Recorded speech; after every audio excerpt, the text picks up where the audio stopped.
Hello, good afternoon everyone. We are in the last track of our beautiful conference. I'm very happy with the time everyone is having and having a good time myself. And we're so excited that LALISA is becoming increasingly a reality, and next year Lewis and Clark is going to be holding the conference, and you have the call for papers already out. I'm going to use a couple of minutes to sort of recap and make also several announcements about what's coming later today. As you know, we have the last panel. Hopefully many people will stay for the last panelists, and not just the panelists themselves. Also because after the panel, we have the business meeting of LALISA, and everyone is welcome to that reception and to the business meeting, which is going to take place in this very room. It's how organizations are built and organized, by people's goodwill to come to the business meetings and make the collective thinking about how the institutionalization of the association will happen. And that's what we're really talking about today, later this evening at 5:15. So after that, we are going to be moving to the School of Music, from the School of Law to the School of Music, and we will be, you have vouchers in your folders to exchange them for tickets to attend the Afro-Peruvian De Cajon Project band, who have been brought to the lovely Willamette Valley thanks to our colleague and musicologist Juan Eduardo Wolf, who you have probably met, as he has been one of the co-organizers and panelists here. So I'm going to go ahead and introduce the third of our keynote speakers, an old friend, and someone who's also already visited us in the past, and who unfortunately changed the title for her latest book at some point, and I lost track of why she changed the name, the title of the book. I love the way in which the book was called Cruising Through Chueca. And at some point she said Crossing Through Chueca, because it's about lesbian literary culture in Queer Madrid. And cruising I thought was much more astute, but that's a conversation we'll have at some other time. As you probably also know, and this is the last piece of gossip that you need to know about the conference, is that Arturo Arias and Jill Robbins are an item, and they actually met here in Eugene, at the lovely University of Oregon, 20 years ago now, and they are revisiting us on their anniversary. Jill is professor and dean of the School of Social Sciences, Humanities, and Art at the University of California at Merced. Quite an achievement for a young scholar, and she's the author not just of Crossing Through Chueca, Lesbian Literary Culture in Queer Madrid, which I just cited, 2011, but also frames of reference the postmodern poetry of Guillermo, Carnero, 1997. She has published numerous articles and book chapters about poetry, film, narrative, celebrity, activism, and the book industry. She received a fellowship in December 2015 before joining Merced from the National Endowment of the Humanities for a single author book about poetry, violence and trauma in relation to the March 11, 2004, which I have heard she's probably going to go this very summer to work on it, very likely. And tentatively titled, as you have in your program, We Were All on Those Trains, the poetry of 11M. Without me welcoming Jill to the podium. Life's not always in the same way it changed our lives when we met each other here 20 years ago. 20 and a half exactly. And met these two wonderful people and the other professors here 10 years ago when we came to celebrate our 10th anniversary. So we're going to do this every 10 years. Thank you for having us. It's not cruising, Pedro, because women don't cruise. That's why I had to change it. Okay, thank you. So, and it's about the difference between what women do and men do in Chueca. I haven't read it. I tried. Not yet, right? So, in my 2011 book, Crossing Through Chueca, I explored the contradictions of LGBTQ literary cultures in neoliberal Madrid from 1989 to 2005, referencing in particular the gay barrio of Chueca, not simply as a geographical location, but as what Doreen Massey calls a product of interrelations, a site crisscrossed by a multiplicity of subjects who constituted through the negotiation of their identities. I argue that Chueca is also a political space and an economic one, as evidenced by the different forms of consumption that have determined the planning and use of space, as well as its cultural representation. Crossing Through Chueca ended with an image of the uneasy union of liberalism, heteronormativity, and neoliberalism in the Pride March of 2005 that celebrated marriage and adoption rights for gay and lesbian couples, but marginalized the more radical queer element.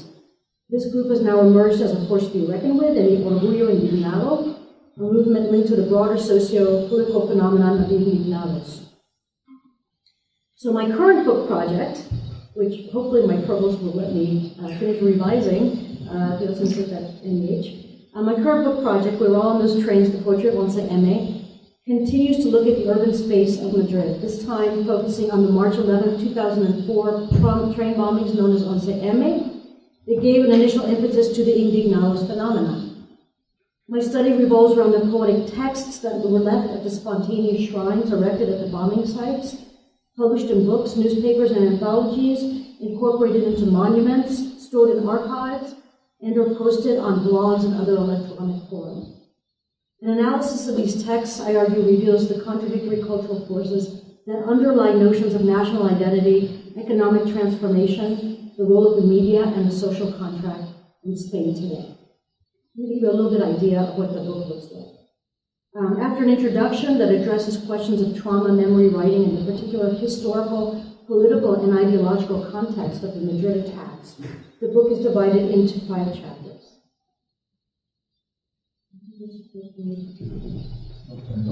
That's not turned on. Yeah, look. Yeah, it's there. It's there. How to study releasing my money. Okay. Okay. So it's divided into 5 chapters, each of which addresses a different kind and or space of mourning. Grassroots memorials, monuments, archives, anthologies, images, and songs. Nonetheless, several texts, it looks like it's very divided into really neat pieces, but several text authors, objects, and themes reappear throughout, becoming the threads that weave this complex tapestry of mourning, remembrance, and ideology. Let me give you a brief summary of the chapters. The struggles to define the past, present, and future of Spain in relation to Once M.A., the readings and writings, as it were, have quite literally taken place in the urban and cultural spaces of the capital, and they've both exposed and reconfigured the meaning of those sites. Key among these places have been the spontaneous shrines or grassroots memorials, and there's a lot of theory about what those kind of sites are, that now regularly appear, and I'm quoting now Margui and Sanchez Cafetero, appear if the person who passed away is a personality with a high mass media status, or if those who are killed are considered victims of senseless violence, traffic deaths, or terroristic or natural disasters, which are human-instigated or represent a hazard from outside beyond personal responsibility, allowing one to blame the other. Among the objects that generally adorn such sites, and we've all seen them, like candles, stuffed animals, flowers, religious symbols, the Madrid train stations were papered with original or copied poems and song lyrics in much the same fashion as the so-called Ground Zero after the 9/11 attacks. Despite the similarities that arise from its global template, however, each site uses recognizable symbols that can be read rhetorically. In chapter 1 of the book, I argue that some of the rhetoric of the Once M.A. grassroots memorials is specific not simply to Spain or Madrid, but to the neighborhoods most directly impacted by the attacks, which have very different histories in relation to many of the symbolic features of the sites themselves, including the Spanish flag, black ribbons, white hands, prayer cards, hymns, and of course poetry. In order to read the sites then, one must take into account the history of the city, the neighborhoods impacted by the attacks in relation to the ruling Partido Popular, and the urbanization projects of the 1980s and the 1990s, as well as the social narratives about those projects. Although ideological markers may seem to dominate the horizon at grassroots memorials, The places are also sites of public reading and public writing, which means that, again, Marbury and Sanchez Carretero, the creators of grassroots memorials are active producers of meaning and symbolism. Beatriz Franco claims that this process, quote, constitutes a program of action. The result is a new kind of shrine bound up in multiple cosmopolitan literacies. In this context, chapter 2 of the book examines the ways in which the reading, rereading, singing, and writing of poetry may interrupt the narrative that come to dominate in society about the meaning of traumatic events and of the sacred in this context. The chapter also considers the process of collective and cultural memory of the sites, and it contemplates the implications for literary history in Spain. So whose poems were put there and why, which poems are in Atocha, which poems are in the other train stations I'm going to be talking about today. Chapter 3 is the topic of today's talk, so I'm not going to summarize it. And the next chapter, the digital representations of the event and its aftermath, also invite us to consider the interrelations between poetry and other communication technologies. The fourth chapter then examines poetry in relation to the iconic photo images that appeared in the newspapers between 11M and 14M, and which have come to represent or even stand in for the memory of the events, much like the falling man or the rescue workers of 9/11. It also explores the theorization of communication technology and the visual image in poems dedicated to 11M. The chapter ends with a consideration of what is left out of the picture, LGBTQ victims and their work, and feminist concerns, which are considered not to be appropriate topics for conversation during an election. Quite violently so. The final chapter picks up some of the threads from chapters 2 and 3, elaborating further on the topic of songs, solidarity, and remembrance in relation to 11M. It begins with songs composed and or recorded for the album No Os Olvidamos, taking into account the concept of musical solidarity dating back to the 1930s and continuing through international phenomena like We Are the World and My Day. The second section examines hip-hop, which actually began in one of the barrios affected by the attacks, focusing on the song In el Último Tren by the group Arma Blanca. The chapter concludes with considerations of the sacred and the profane as they are manifest in Pedro Florencio's 11M book, Onda Expansiva, which has a choral section. And a great critique of capitalism. Okay. So let me give you some background about the events for those of you who don't know about them. On Thursday, March 11, 2004, between 7:37 and 7:40 in the morning, a cell of Moroccan terrorists, the Grupo Islámico Combatiente Marroquí, carried out a massive bombing on Madrid's largely working-class commuter trains that left 191 people dead and more than 1,500 others wounded. The event was the second of 3 highly visible jihadist attacks on the West between 2001 and 2005, and it triggered contested cultural and collective memories that must be understood in the context of the establishment of democracy after a long period of authoritarian rule under General Francisco Franco, which itself represented the culmination of a bitter and bloody civil war. Spain's transition from dictatorship to democracy was part of a trend of democratization during the 1970s, which included countries in Latin America, Asia, and Europe, Portugal, Spain, and Greece. As Andreas Levenhall explains, the ways in which democracy was secured in this third wave of democratization introduced a unique set of problems, including, and here I quote him, a possible contradiction between politically pragmatic and judicially morally just ways of addressing the past, as all 3 transitions, and especially the Spanish one, were accompanied by impunity for the perpetrators on part of the democratic regime. While this strategy was legitimate insofar as it aimed at the successful completion of the democratic transition, it also triggered reproaches by the victims of authoritarianism and therefore kept the authoritarian legacy on the agenda. Levenhall goes on to explain that an agreement not to raise the ghosts of the past helps to stabilize democracy in the initial years, but, quote, once the democratic institutions have acquired a certain acceptance in society, silence about the past crimes may become dysfunctional and result in social conflicts over interpretations. Certainly the case.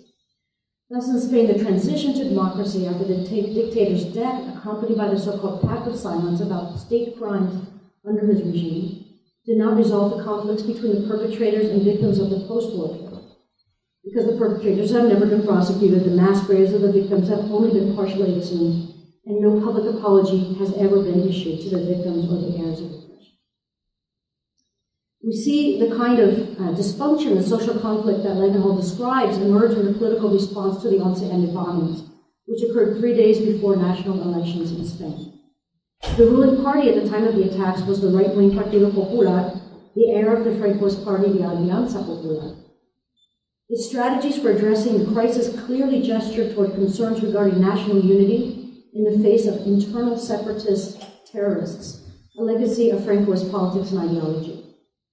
Even in the face of overwhelming evidence that the perpetrators were jihadist militants and were initially identified by the police as Al-Qaeda, the PP clung to its original story that the perpetrators were members of the Basque separatist terrorist organization ETA. The party had relied heavily on a strong anti-terrorist record during the campaign, touting the support it received from the U.S. to define ETA as a terrorist group and combat it in the context of the so-called war on terror, and portraying the left-wing Partido Socialista Obrero Español as soft on ETA. For its part, the PSOE quickly seized on the Al-Qaeda angle, which was widely reported in articles posted on the internet by the international media, and it used the PP's insistence on ETA's culpability to discredit the ruling government as both inept and dishonest. The very public battle over the definition of perpetrators, waged in the leading newspapers El País, El Mundo, and ABC, finally put into question both the objectivity of the press and the politicians' dedication to the needs of citizens in crisis. This disenchantment would eventually lead to a large sector of the public to turn to a grassroots network form of political organization and news dissemination of what has come to be known as 15M, or indeed known as Luta. The tension, distrust, and discontent became almost immediately apparent in massive demonstrations on the 13th of March, 13M, which rallied against different possible causes or perpetrators of the attacks. Neoliberalism, Spain's alliance with the United States in the War of Terror, and Basque terrorism. And finally demanded to know quién ha sido. The government held fast to the story about ETA, even as it began to unravel, claiming that the mass protests organized via text message violated the sanctity of the day of reflection prior to elections, and implying that the PSOE was behind them.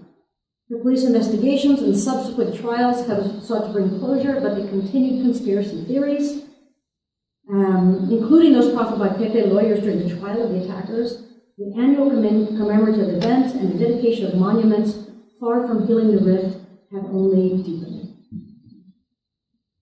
In many senses, these tensions are manifest in the very spaces where the attacks took place, beginning with the commuter line along which the doomed trains travel. So I'm going to talk a little bit about this.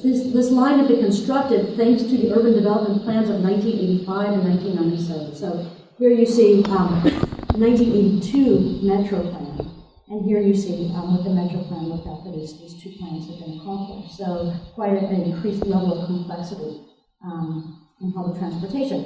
And the goal of these plans was to transform Madrid from a third-level European city, or what Neil Brenner has called a national urban center, into what he calls a global capital. The plans brought about the neoliberal redesign of the city, eliminating the chabolas or shanty towns in the traditionally leftist districts of Villa de Vallecas and Puente de Vallecas, and encouraging the incorporation of those extra-urban districts into the capital proper, along with the construction of new housing, hospitals, schools, parks, and shopping centers located in them. The development of the elaborate network of commuter trains and the transformation of the Atocha station into a gleaming international hub formed vital elements of the project. So this is, I'm going to quote a little bit now from the Evaluación del Plan Urbanístico de 1997. And this is a great quote, and it explains exactly what they were up to. Dice, la alta velocidad contribuye a la especialización funcional de Madrid como ciudad de negocios, ciudad de las compras y de la moda, y ciudad del ocio, cultura y turismo. Dentro de sus objetivos está llevar el tren al centro de la ciudad, lo que en Madrid se ha concretado en la ubicación de sus terminales en Atocha y Chamonix. Unfortunately, the changes also contributed to the dramatic rise in rent and overall economic precariousness for working-class people in those very neighborhoods, which arguably represents a form of violence, and the mortgaging practices underlying them would be a strong factor in the debilitating economic crisis that began in 2008. Ironically, their logistical and symbolic success facilitated the March 11th attacks. Perfect bomb delivery system. Madrid, as the capital of a nation allied with the Bush government on the war terror, became an al-Qaeda target. The extended reach of the urban transportation system allowed the bombs to reach the Atocha station, and the improvement in telecommunications powered the cell phone detonators. But they also facilitated the organization of protests via text message. Contradictions. Contradictions may also be found in the monuments and archives dedicated to these events. And for this reason, I will argue that they do not simply result in the kind of petrification of living memory that Pierre Nora's concept of vivre mémoire brings to mind. On the contrary, they present complex processes of embodiment, mourning, and performance that reveal the dynamics of cultural memory. So here I'm drawing on a lot of German theorists that are part of the affective term in cultural memory. So let me start with the archives. Following the removal of materials spontaneously placed at the original site of a grassroots memorial, the collection, cleaning, and cataloging of the artifacts by academics and museum experts contribute to a process of heritage,ization and institutionalization of the structures. Indeed, every archive, Derrida reminds us, is, quote, at once institutive and conservative, revolutionary and traditional. It keeps, it saves, but in an unnatural fashion. That is to say, in making the law normal, or in making the people respect the law. It's also been argued that the archiving process desacralizes the memorial. In much the same fashion as displayed religious artifacts in museums and libraries reappropriates them for history, institutionalized history, by separating them from the context in which they are or were sacred. In this context, Aleda Alsman argues that, quote, as the paradigmatic institution of passive cultural memory, the archive is the opposite of the memorial space of the church. It is the unhallowed bureaucratic space of a clean and neatly organized repository. The archive also does a poor job of preserving affect, because it is precisely the trauma, as registered in the emotions and the shattered bodies, that escapes the classificatory drive of the inventor. Furthermore, the archive is selective, though less so than the canon, as Aspen explains, and its omissions reflect the ways in which institutions marginalize certain individuals as they create a unified body of citizens. In this sense, Antvectovich reminds us that, quote, trauma can be used to reinforce nationalism when construed as a wound, when constructed as a wound that must be healed in the name of unity. It is important to remember that archives of trauma do not house the forms of violence that are forgotten or covered over by the amnesiac powers of national culture, which is adept at using one trauma to suppress another. The archive removes objects from circulation. And we see Cristina Sanchez Carretero doing just that.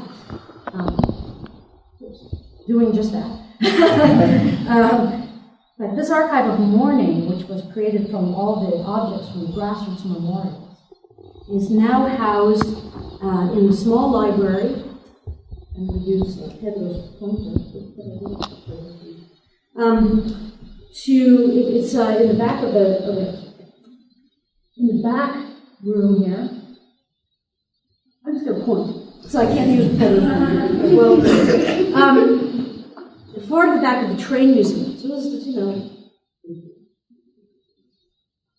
I was hitting the wrong button.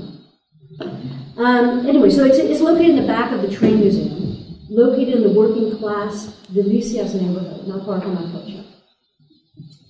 Las Delicias is one of 7 wards or neighborhoods into which the district of Arganzuela, located in central South Madrid, is divided.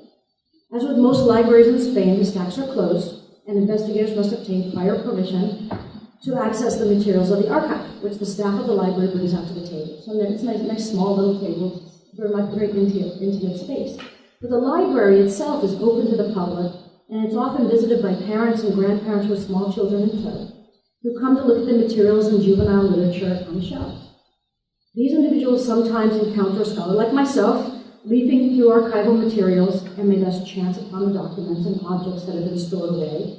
Sometimes trying to cover the children's eyes when they saw what I was looking at, of whose existence they had been previously unaware. They know the archival mornings in this library.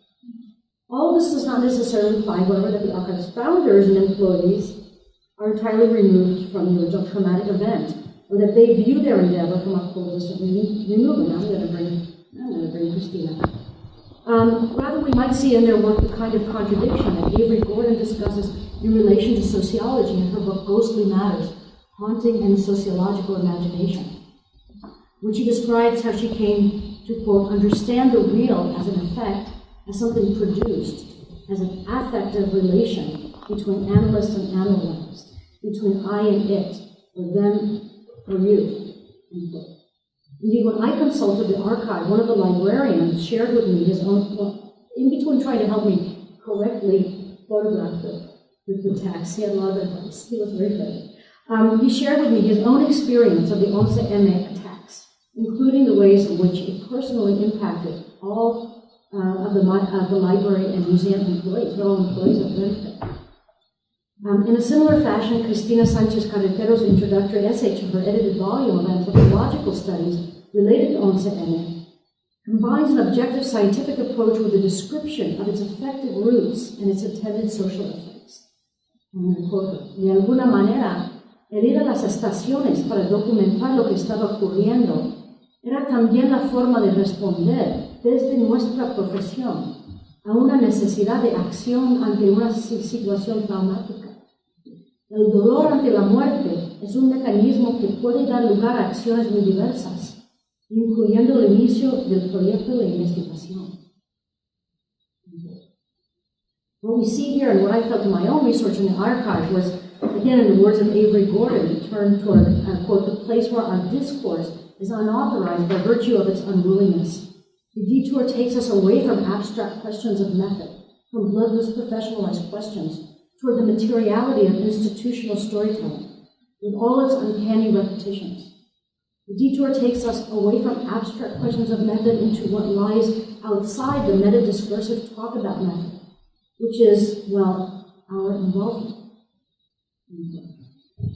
So despite the fact that the archive of Morning is highly ordered, you can see the boxes there, with each item preserved in a plastic sleeve, in a folder, in a box, the desperately scrawled messages and the objects it contains retain their emotional impact and continue to circulate in unexpected ways. Ramón Mairata's poetic narrative text, Entre Escombros, Fragmentos de Aquellos Días, also illustrates how the archive may be an effective site. The work appears in the volume Homenaje a las Víctimas 11M, put together by the Workers' Union, Comisiones Obreras Unión Sindical de Madrid Región, which places artworks alongside narrative and poetic texts. Mairata's contribution is set in the context of the Alcalá de Henares branch of the Spanish National Library, which is at the very end of this commuter line at the Bombs, where he conducts research, and the Atocha train station in Madrid, which is 500 meters from his home. As he puts it, durante años he vivido aún vivo entre una y otra ciudad, llevando conmigo un equipaje de sensaciones coincidentes o encontradas. This piece is divided into several parts: atentado, horas antes, por la tarde, a otras personas, manifestación al día siguiente, días después, carta del poeta J.L. Moreno, y qué buena. Most sections contain an autobiographical narrative component, which explains how the author lived those days in a poem or two. The penultimate section is a letter addressed to a poet, which ends with the final text, a poem dedicated to two artists. Each of the genres contributes distinctly to the text, with the poems taking over like a flash to communicate the effective component, and the narrative seemingly can no longer go on. So here is the entirety of Atentado. Mañana en la Biblioteca Nacional. Abro un libro. Silencio. En estas circunstancias leer es una especie de sordera. Más tarde un minuto de público silencio. Congregados, personal y lectores en el jardín. Suena el corrión de un mendigo. Al volver en las salas, el silencio es más intenso, como no hubo antes, como nunca más. Obscuridad sobre el libro abierto a que los ojos no llegan nunca. Respiro y escribo, sorprendido de que reaparezcan las palabras hilo a hilo y que el corazón reconozca en la madeja un cordón umbilical.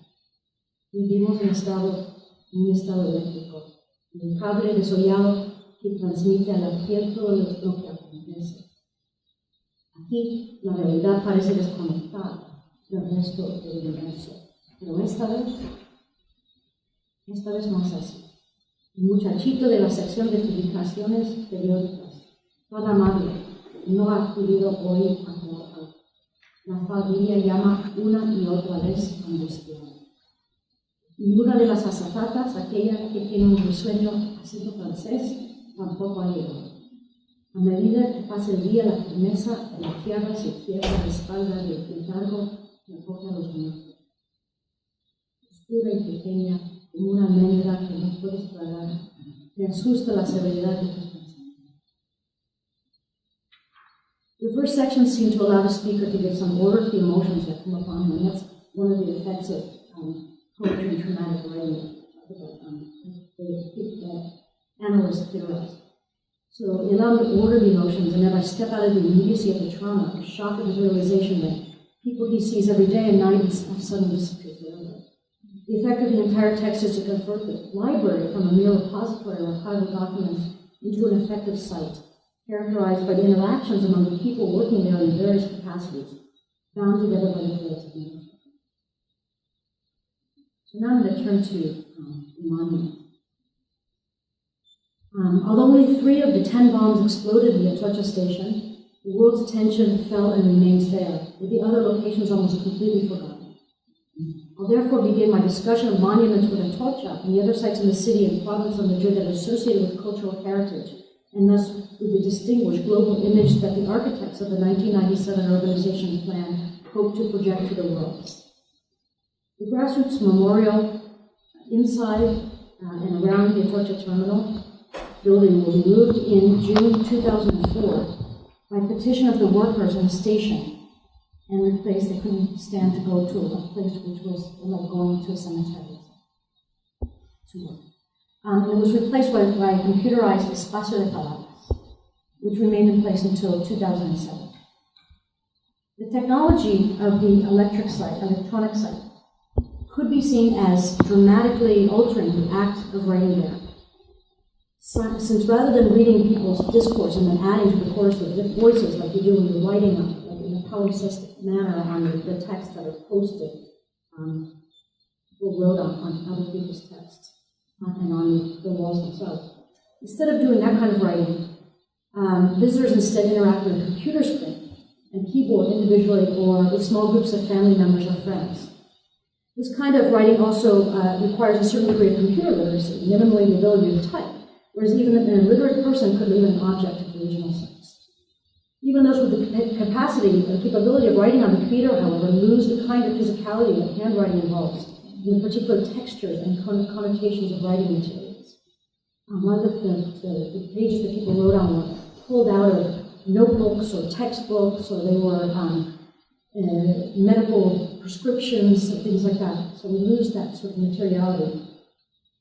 I would argue that the technology nonetheless allows for a continued physical interaction with the site, as the visitors must first touch the screen with their hands, adding their own imprint to the iconic symbol of solidarity with the victims before contributing their own words. At the same time, the symbol of the hand, which was developed in response to ETA violence, as well as the other images on and surrounding the screen. That's from the memorial, and then they put it onto the site as well. May condition their interpretation of the events and their own writing. So that you see on the screen behind where the computer screen is, there are a number of images, and these are directly taken from the texts that are in the archive. The act of touching, however, evokes a kind of physical contact with the dead, even if what the writers touch is a cold screen rather than textures of paper, clothing, and cardboard that populated the original shrines and whose previous contact with bodies of the dead and the mourners metonymically summoned their presence. The form of the text written on this electronic site is likewise conditioned by its technological characteristics. Of the tens of thousands of messages archived by the Consejo Superior de Investigaciones Científicas, most take the form of brief messages, almost like emails directed to the bereaved and the dead. There are, and this is a computer shot of, a screenshot of one of the pages in the archive. There's 70,000 electronic messages stored there. So most of them take the form of brief messages, as you can see here, almost like emails directed to the bereaved and the dead. There are nonetheless several poetic entries, and you can see that big block I have marked there, including brief lyrical texts, quotes from poems and songs, and even full-length poems. The content of these texts contrasts strongly with the rather cold image of the site's mechanical output, which, like the other objects and text from the memorials, is housed in the archive. The writers would not see this output, however. Rather, they would send the messages off into cyberspace, which could be felt as a way of sending them to the dead in another world, or directly like an email to the living who are still in mourning. Also recorded on the site are the geographical origins of the authors. So the message suggests a kind of ghostly coming together of far-flung bodies in a commemorative site, especially in the Atocha station where people are coming from all over. The materiality of the body is a key feature of the most well-known 11M monument. Part of this structure can be seen on the street, a shimmering, transparent tower of clear glass blocks jutting out into the station at an angle, visually recalling the explosions. Inside the layer of glass blocks is a clear membrane, you can see on the right there, on which messages to the victims in numerous languages are inscribed in a continuous spiral text. The architects, FAM Arquitectura y Urbanismo, describe the rhetoric of this linguistic presentation in relation to concepts of transparency, light, absence, and structure, but also as a metaphorical representation of the body's connective tissues, membranes, and skins, tattooed with poetic messages and encased in a glass structure that explodes like a frozen blast out of the building into the Madrid sky. Esta membrana está sujeta por succión. Unos ventiladores crearán un vacío entre las dos pieles que permitirá que el monumento se mantenga en pie sin ningún elemento opaco que oscurezca la idea del proyecto. Los mensajes serán vistos a través de la piel de vidrio durante el día y aparecerán de distinta manera durante la noche. Esta cúpula interior totalmente solo estará formada por letras. La membrana transparente nace en el interior de la sala para llegar los mensajes a la ciudadanía. Again, sending the messages out to the city, like the emails. The absolute transparency of the building, tan solo brillos, reflejos y luz formarán materialmente el movimiento que sea, allows for continued communication between the living and the dead on the thin membrane that separates the individual from the collective. The inner cavity of the memorial, meanwhile, forms a meditation room embedded in the body of Atocha and separated from the rest of the station by a soundproof glass wall, creating un espacio vacío en silencio con la luz como protagonista. The silence and the vacuum represent the ghosts of the disappeared bodies, and the names of the dead, etched into the glass walls, are symbolically linked with the messages on the membrane above. The list of the victims' names preserves a trace of identity and a gesture that is typical of monuments to the dead. Harold Blair notes in particular that in contemporary memorials the inscriptions, quote, name individuals whose lives and or deaths have been rendered outside the cultural mainstream, end quote. She's thinking of the AIDS Memorial Quilt, the monument to civil rights activists in the Vietnam War Memorial. The names on the 11M Memorial are largely of the economically and legally marginalized, working class citizens and undocumented foreign workers living on the outskirts of the capital who are coming into the center of the city to work. If we look at another monument, an interactive page on the website of the newspaper El Mundo, we see another approach to memorialization of individuals. Here we have a virtual wall of images, which when clicked bring up that individual's biography, another way of evoking bodies and lives. The gesture appears in 11M portrait as well. The poem Elegy by Guillermo Lopez Gallego, for example, lists the name of the dead with Guillermo Lopez and Gallego in bold as they crop up in other people's names.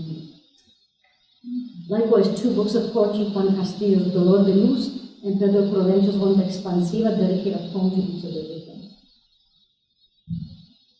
So along with a Atocha station, other sites symbolic of Madrid's history as the national, imperial, and Catholic capital received considerable government funding and media attention.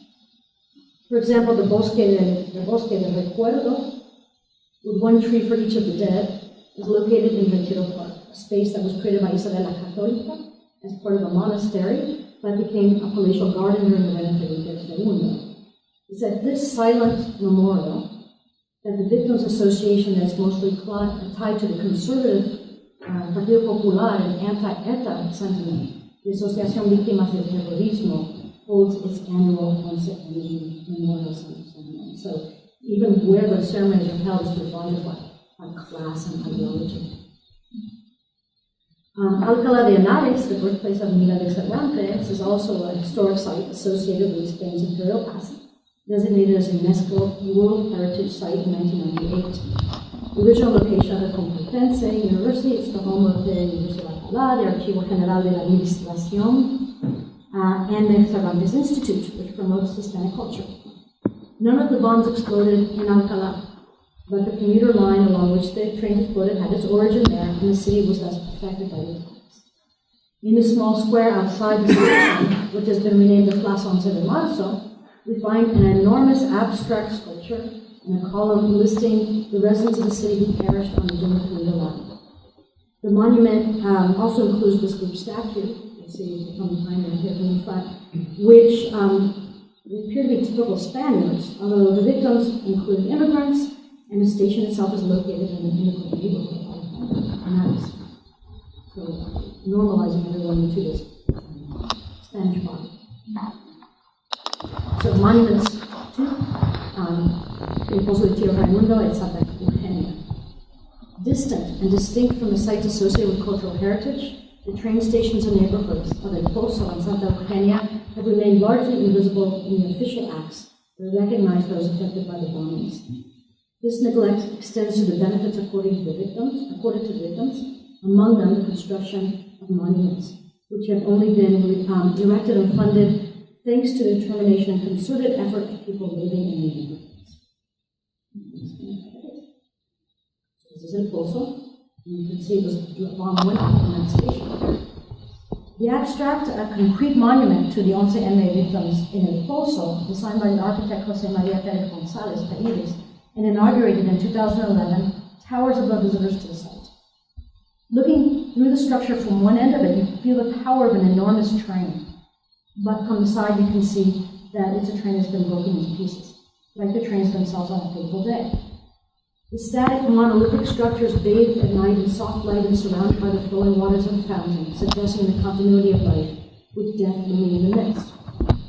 In the background is a mosaic of artwork. You can see them in the image, embedded behind panes of glass in a great wall. When I went to see the monument last time, the panes of glass have been broken by vandals. It's not very well maintained.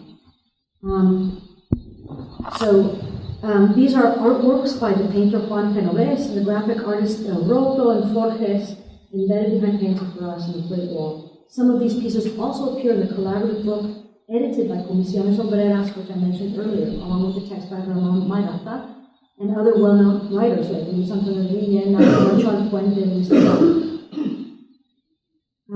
Perhaps more than any other neighborhood in Madrid, El Pozo de Tío Raimundo embodies resistance, resiliency, and class consciousness. Indeed, we find a narrative of this collective spirit in the introduction to the anthology 11M, Palabras para el Recuerdo, a collection of text primarily by local school children, compiled by the Asociación de Vecinos y Amigos de El Pozo de Tío Raimundo, so the neighborhood association. The book begins with a narrative text jointly authored by the neighborhood association, which of course, collectively authored, which offers a genealogy beginning with the founding of El Pozo, when El Tío Raimundo arrived from Asturias in the late 20s. In the post-war period, años de vencedores y humillación de vencidos, de cárceles repletas de los derrotados, de mujeres de media España con la cabeza rapada a modo de escarnio y escarmiento, ante el regocijo de los caciques y las bendiciones del clero. And Pozo continued to grow as a marginalized community of poor, hardworking migrants, a lot of them coming from Andalusia, who together built and maintained a space where they could levantar la cabeza y proclamar la dignidad del pueblo trabajador. In this reading, the chabolas, or the slums, were puntas de lanza, spearheads in a class war, and refuges for a persecuted class of people in the Spanish post-war period. It was in that community that the narrative continues that a true democratic spirit was formed, and not in the institutions of the constitutional monarchy established in the post-Franco era, which have perpetuated many of the structures and inequities of the dictatorship.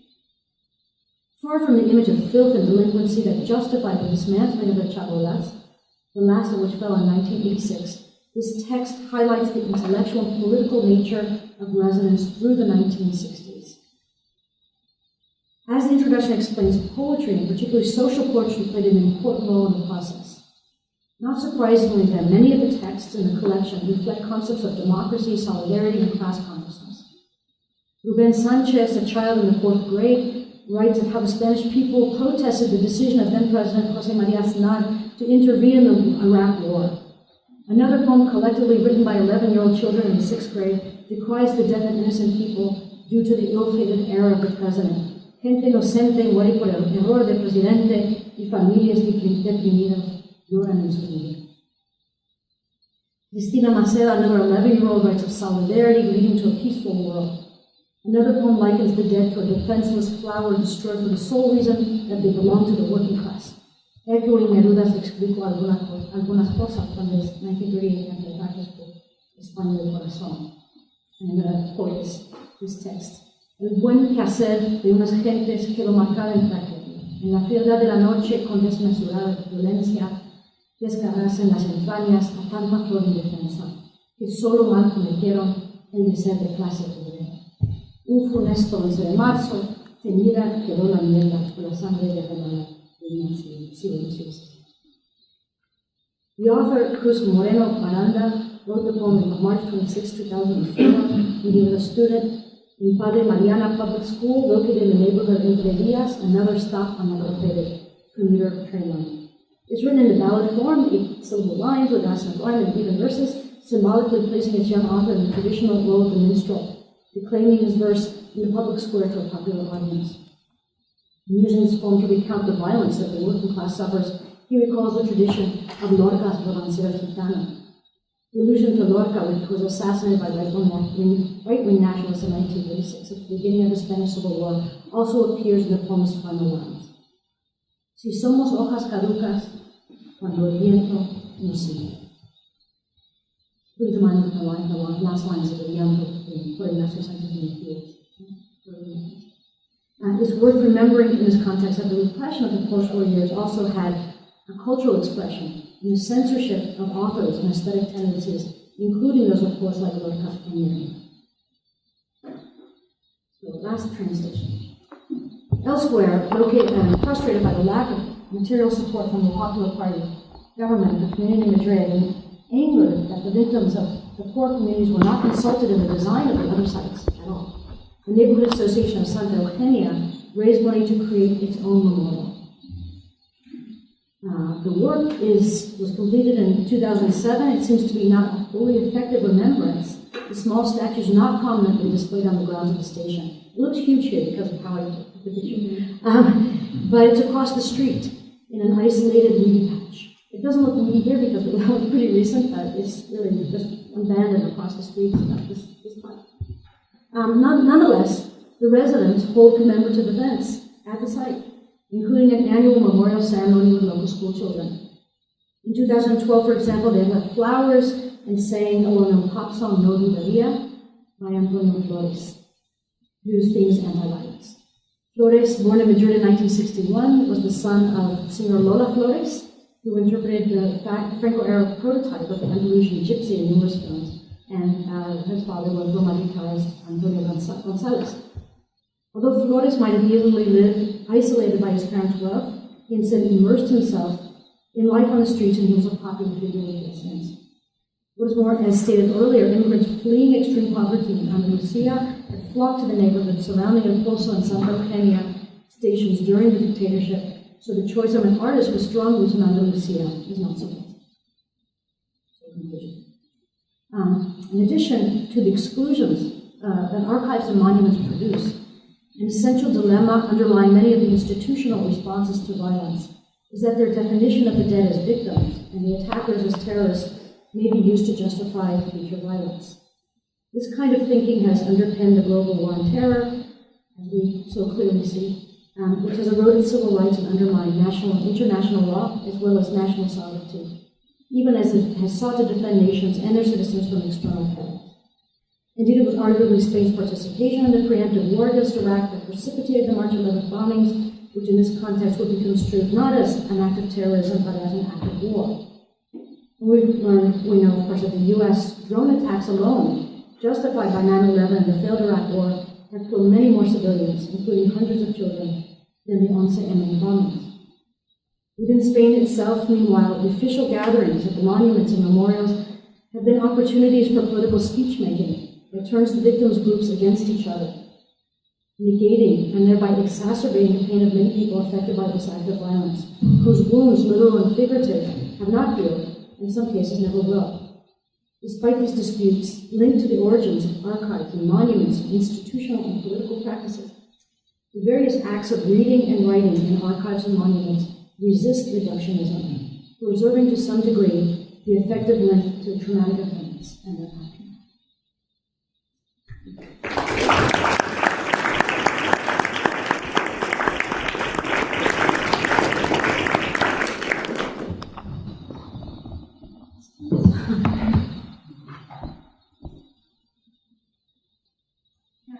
Thank you for the talk. It's really fascinating. And so I'm thinking one of the things that is coming up is what monuments are in the digital age, because you mentioned a lot of different things, and some of them are really ephemeral, which almost demands a different word, right? Monument, stone, and something big. And in Spain, I think is the most famous monument. So thinking about that more monumental type of monument, I'm curious which has ideological use values in terms of nationalism. And I'm wondering about,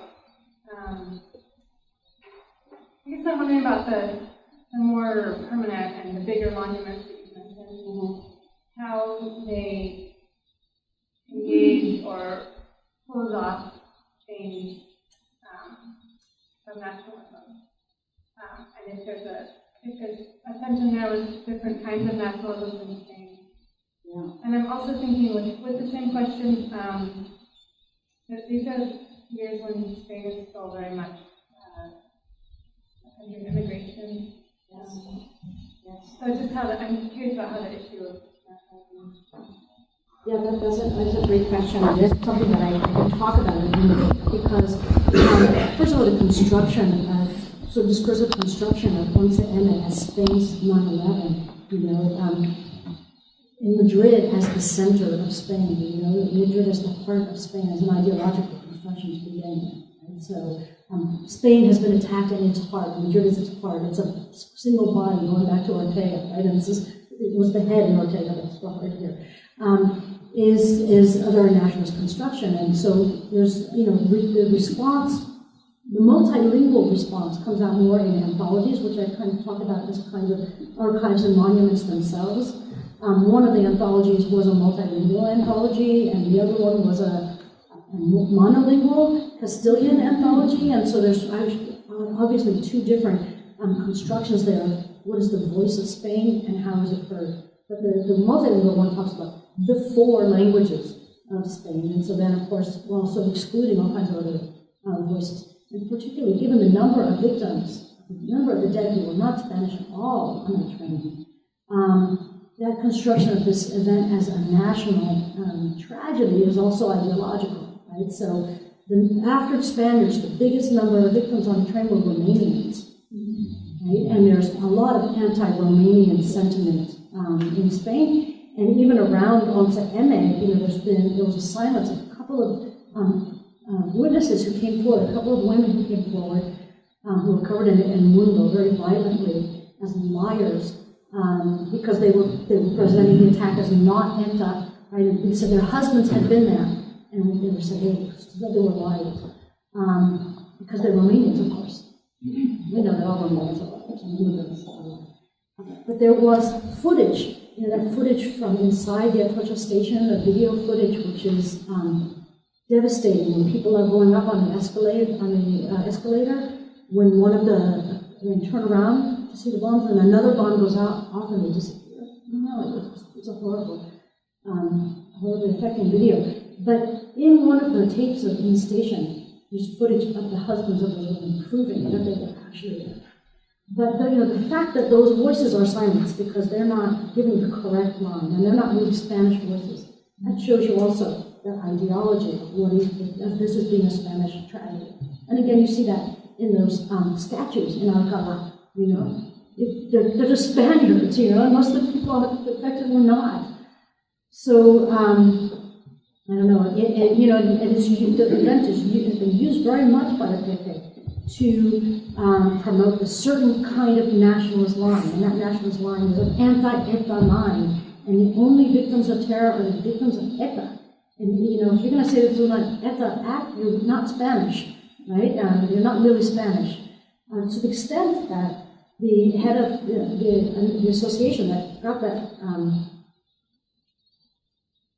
this monument bill was herself portrayed. Pilar Manjón was portrayed as the mother of one of the victims. Was portrayed as a traitor for criticizing the way both the right and the left, as I was talking about, the PP and the PSOE, both wanted to use this event to promote their own political agenda. And she protested that, and she's been ripped to shreds in the media. She's ripped to shreds. Even there's a law against attacking victims of terrorists, people affected by terrorists in Spain. They claim that only applies to ETA victims. She's not really a victim. They said that her ex-husband didn't protest because who knows if he was even the father of that child. Those kinds of, they call her una puta because they have to, they're again pushing her into this vision of what the working class woman was seeing in the post-war period, bringing back those particular ghosts. So she has to be an unreliable narrator. She's from the working class. She's a woman. She's unmarried. She must be, and her son must be illegitimate. And the things they've said about her son, who knows if he was even married on the train? It's completely ideological, class-based, with two competing notions with the PP and the PSOE of what Spain is and what the event means, right? And so I talk about that in the chapter about the grassroots memorials, the kind of text people put there, why they put them there, what their narratives are. But there's a multiplicity, that's not the whole story. There's all these other kinds of people affected who put different kind of texts and have different kind of reaction to the events that unravel, and maintain a different kind of affect that interests me as well. I mean, those narratives interest me politically, but it's not the whole story. Thank you so much. The project sounds incredible and so relevant for Spain even today. Of course, I'm wondering, as you finish contrasting these two views of the event and of how to narrate it and how to celebrate it between PP and PSOE, two things. One is that, of course, and that's the context that I'm sure you covered in the introduction and elsewhere and not in this chapter. So the attacks happened 3 days before the general election, where PP had absolute majority of power at that point, and it lost the election due to the way in which it mismanaged probably the bomb attack by lying compulsively about ETA being the author of the attack. And so PSOE took over the government, and it was all incredibly just confusing because the PP had been even taken the case to the UN immediately to denounce ETA through the UN. So that to completely obscure the fact that we were in Iraq and that it was... Because of us not, Yeah, because of us not. So I'm just wondering, first, how was, I mean, do you trace those moments in your book? That's the first question. And then secondly, how does the new post-15M, the sort of Indignados movement, of which Pilar Marjón, who you were just referring to, also belong, and Podemos and the populist movement, how have they become invested with the remembrance of 11M as a working class sort of victimized moment? So I think I talked a little bit about that, what happened in the press, and then the analysis of what happened in the press. You know, in part, what I want to talk about is how fake news has become a big thing now. When I wrote this, we didn't talk about fake news, but it's a moment in which people lost confidence in the press precisely because of the way it was being used ideologically by the two parties to present absolutely opposite versions of reality. And the PP has never let go of that version of events. It still insists that it was ETA. It insists at the trial of the Moroccan perpetrators, the PP, they're supposed to be prosecuting the people who did this crime. Instead of doing that, they tried in every which way to get the Moroccans to admit that ETA had provided them materials. Right? So it was just, so that is a big part of what I can talk about, that whole political context. And Pilar Marjón, in that context, her ex-husband put together one of these anthologies of a site, text dedicated to his son. I mean, there's just heartbreaking material in here, and how these political battles really destroyed these individuals. But Pilar Marjón, she created an association that was not called a victims association. It's called 11M Afectados de la Violencia. And in that association, which she was president for a very long time, enter not only the people who died and were wounded and lost people in these attacks, but victims of gender violence, homophobic violence, and all kinds of violence. So there's a different concept of what terror is: domestic terror, state terror. Patriarchal terror in general. And that's a very different definition from the other victim sites, which are focused on ETA. You know, ETA can enter here too. Everyone can enter, but we're afectados, we're not victimas. And on that site, she has, there is a section that has poetry as well. And some of the poems are the poems from the archives, and some of the poems are the poems that have been written afterwards. One of the authors of the associated with Quince, Julia Varela, has a text there. It's a beautiful text. She's one of the people who's pushing this kind of alternative publishing movement, right, to publish open source books and so forth associated with Traficantes de Sueños, with the Librería Traficantes de Sueños. So there's a lot of connection. You could say that a lot of 15M comes out of this moment of profound disenchantment with the political class. The whole political class on the right and left, not just the people. It's particularly heinous in response to these attacks. The PSOE is not exactly safe either. So. When you said before that Green was represented as the heart of the country, and I'm wondering what happened if the other organs reacted. Because, as you said, whenever one of these things occur, and we're seeing it these days with areas, with, around the world, people go to the embassies, they do flowers, whatever, this allocation really far away. So what happened? Have you researched what happened in the rest of Spain? So there are memorials in different parts of Spain, and of course the reaction is going to be different. For example, in País Vasco, right, the way you react to this is going to depend on the way what you think about ETA also, right? So even there is more polarized, but there were also poetic responses, so texts that came to the grassroots memorial sites came from all over. So the official poet of Valladolid sent his text, but also there were a lot of texts from Latin America, because this was the time when not just Latin Americans, but Andeans were the majority of Latin Americans in those working class neighborhoods, living alongside these other foreigners, because the people in these neighborhoods were not Madrileños, they were Asturianos and Andaluzes, right?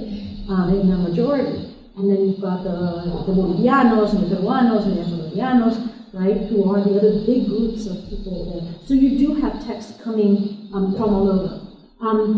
I have done less with that to date. I need to do more with the Latin American text in particular. And that's what I'm working on for NASA in 2 weeks. But yeah, there were echoes, there were poetry events, memorials, grassroots memorials, yes, but not permanent memorials in the other sites. Permanent memorials are, generally in the site of where something happens, right? And the smaller ones in the site where things happen that nobody cares about, who can give the money for it. But that's a question. Yeah, there was, even in one of the anthologies, there's a text by a Moroccan as well. So there was some reverberation.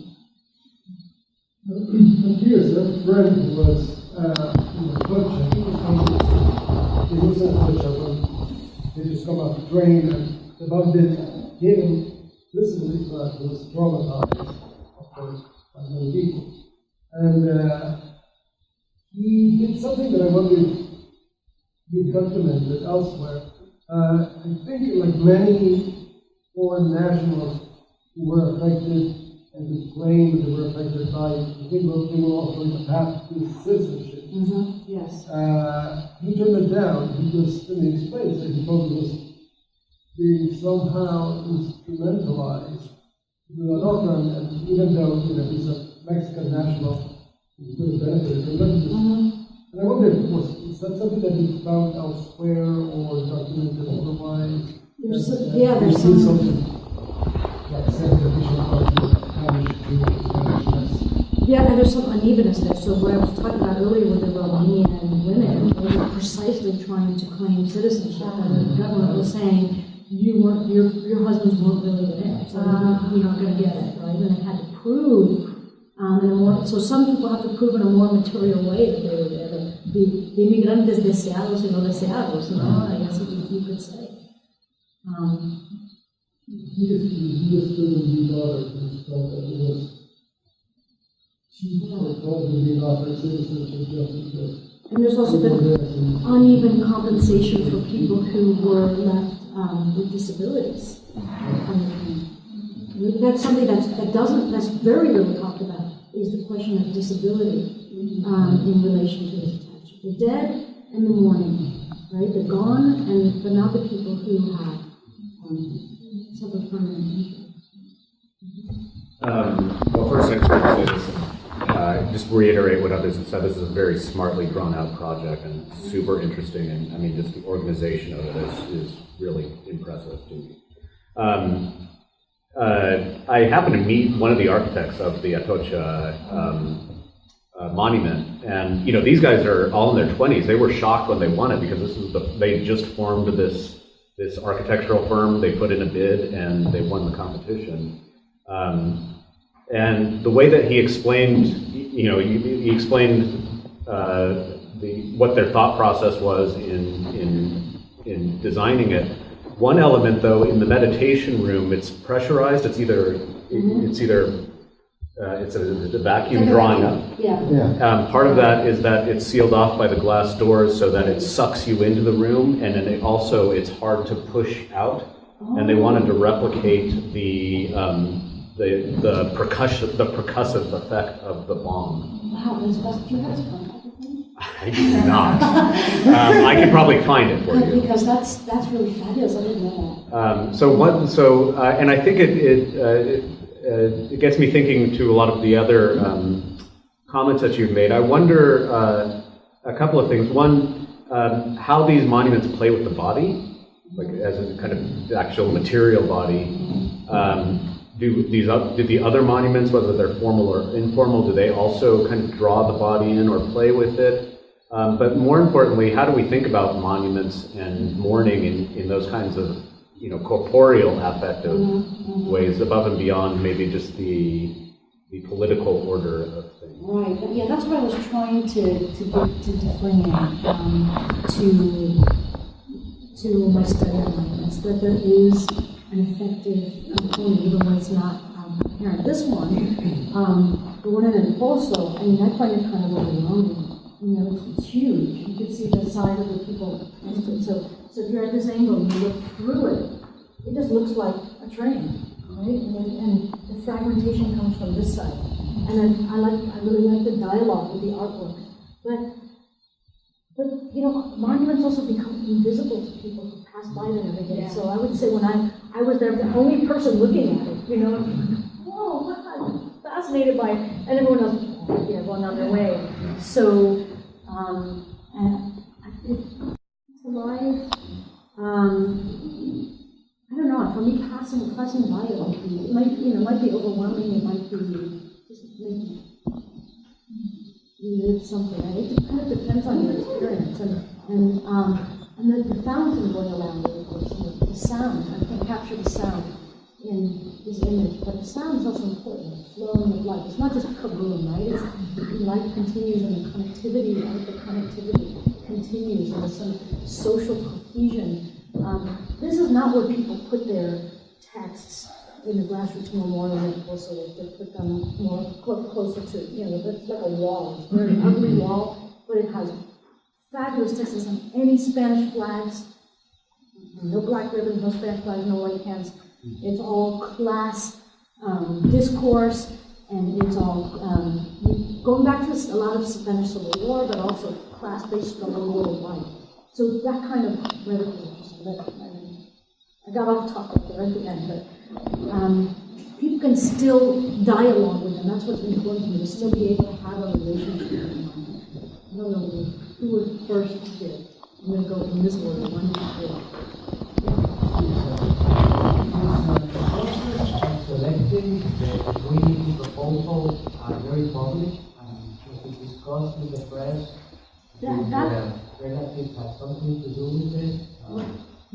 That's what the victims from the other sites complained about, that they were not consulted at all. It was only Atocha, right? Atocha is the victim, not these places. These places disappeared in the consciousness, so they were not consulted at all. And so the memorial becomes selected by a very reduced group, right? And the Atocha station, the rhetoric of the grassroots site, even in that station. So it has the flags, it has those things, it has a lot of prayer cards. I've talked about this in another context where the prayer cards are from victims, mártires de la Guerra Civil Española, and there are mártires católicos, and those kinds of really personal things. Oh, we're almost out of time, so... We're going to stop here because we have a 2-hour-long panel coming up, and that's the last track of the conference, and there is coffee between. Thank you all for your questions.